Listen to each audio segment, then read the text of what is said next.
नमस्कार दोस्तों, आज हम आपको सावन माह और सावन के सोमवार के व्रत के महत्व को बताएंगे, तो बने रहिए हमारे साथ और वीडियो को अंत तक जरूर देखें। सावन सोमवार की कथा के अनुसार अमरपुर नगर में एक धनी व्यापारी रहता था। दूर दूर तक उसका व्यापार फैला हुआ था। नगर में उस व्यापारी का सभी लोग मान सम्मान करते थे। इतना सब कुछ होने पर भी वो व्यापारी अंतर्मन से बहुत दुखी था, क्योंकि उस व्यापारी का कोई पुत्र नहीं था। दिन रात उसे एक ही चिंता सताती रहती थी, उसकी मृत्यु के बाद उसके इतने बड़े व्यापार और धन संपत्ति को कौन संभालेगा। पुत्र पाने की इच्छा से वह व्यापारी प्रति सोमवार भगवान शिव की व्रत पूजा किया करता था। सायंकाल को व्यापारी शिव मंदिर में जाकर भगवान शिव के सामने घी का दीपक जलाया करता था।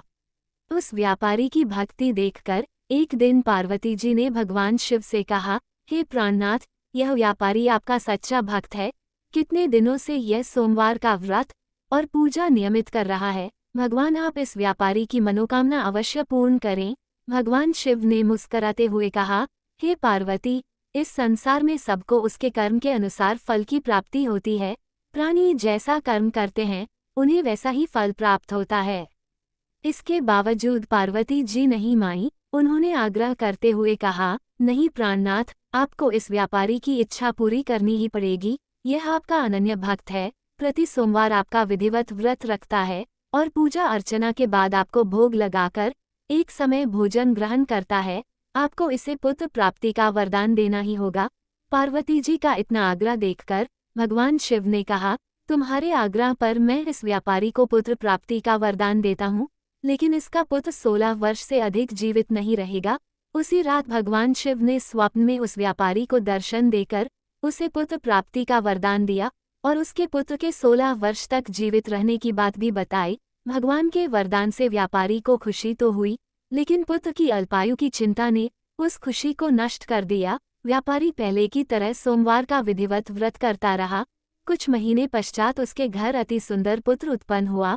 पुत्र जन्म से व्यापारी के घर में खुशियां भर गईं। बहुत धूमधाम से पुत्र जन्म का समारोह मनाया गया।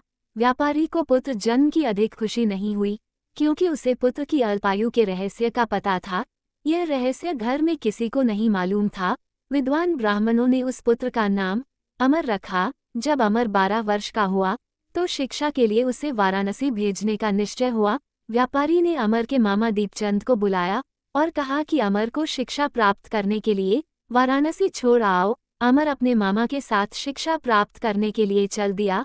रास्ते में जहाँ भी अमर और दीपचंद रात्रि विश्राम के लिए ठहरते, वहीं यज्ञ करते और ब्राह्मणों को भोजन कराते थे। लंबी यात्रा के बाद अमर और दीपचंद एक नगर में पहुंचे। उस नगर के राजा की कन्या के विवाह की खुशी में पूरे नगर को सजाया गया था। निश्चित समय पर बारात आ गई, लेकिन वर का पिता अपने बेटे के एक आंख से काने होने के कारण बहुत चिंतित था। उसे इस बात का भय सता रहा था कि राजा को इस बात का पता चलने पर कहीं वह विवाह से इनकार न कर दें, इससे उसकी बदनामी होगी। वर के पिता ने अमर को देखा तो उसके मस्तिष्क में एक विचार आया। उसने सोचा, क्यों न इस लड़के को दूल्हा बनाकर राजकुमारी से विवाह करा दूं। विवाह के बाद इसको धन देकर विदा कर दूंगा और राजकुमारी को अपने नगर में ले जाऊंगा। वर के पिता ने इसी संबंध में अमर और दीपचंद से बात की। दीपचंद ने धन मिलने के लालच में वर के पिता की बात स्वीकार कर ली। अमर को दूल्हे के वस्त्र पहनाकर राजकुमारी चंद्रिका से विवाह करा दिया गया। राजा ने बहुत सा धन देकर राजकुमारी को विदा किया। अमर जब लौट रहा था तो सच नहीं छिपा सका और उसने राजकुमारी की ओढ़नी पर लिख दिया, राजकुमारी चंद्रिका, तुम्हारा विवाह तो मेरे साथ हुआ था। मैं तो वाराणसी में शिक्षा प्राप्त करने जा रहा हूँ। अब तुम्हें जिस नवयुवक की पत्नी बनना पड़ेगा वह कान्हा है।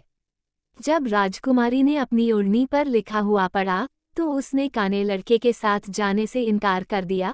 राजा ने सब बातें जानकर राजकुमारी को महल में रख लिया।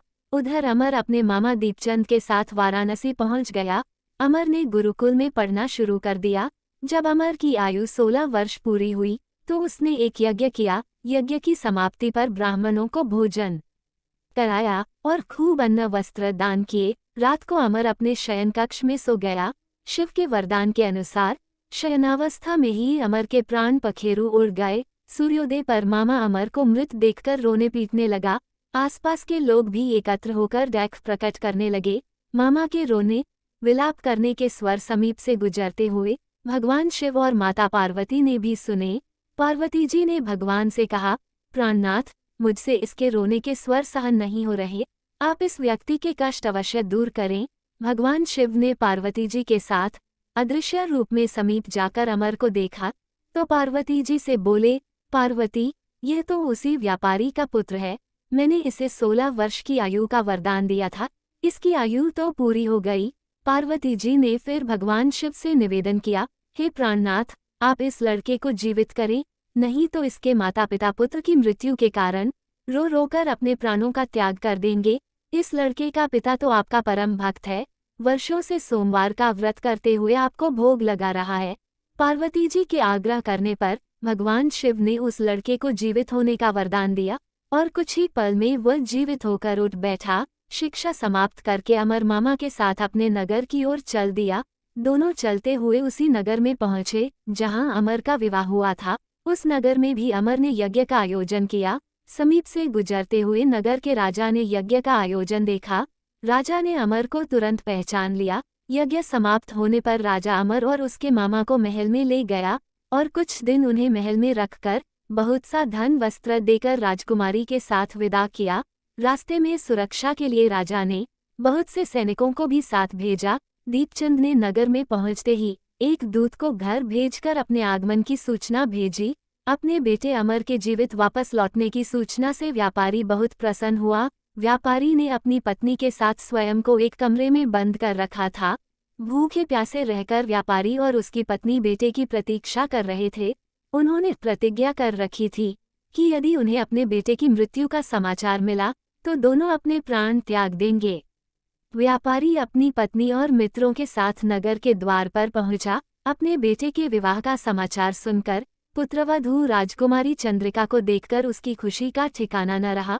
उसी रात भगवान शिव ने व्यापारी के स्वप्न में आकर कहा, हे श्रेष्ठी, मैंने तेरे सोमवार के व्रत करने और व्रतकथा सुनने से प्रसन्न होकर तेरे पुत्र को लंबी आयु प्रदान की है। व्यापारी बहुत प्रसन्न हुआ। सोमवार का व्रत करने से व्यापारी के घर में खुशियां लौट आईं। शास्त्रों में लिखा है कि जो स्त्री पुरुष सावन के सोमवार का विधिवत व्रत करते और व्रतकथा सुनते हैं, उनकी सभी इच्छाएं पूरी होती हैं। अगर आपको हमारी यह वीडियो पसंद आई हो तो हमारी वीडियो को लाइक करें और हमारे चैनल को सब्सक्राइब करें। धन्यवाद।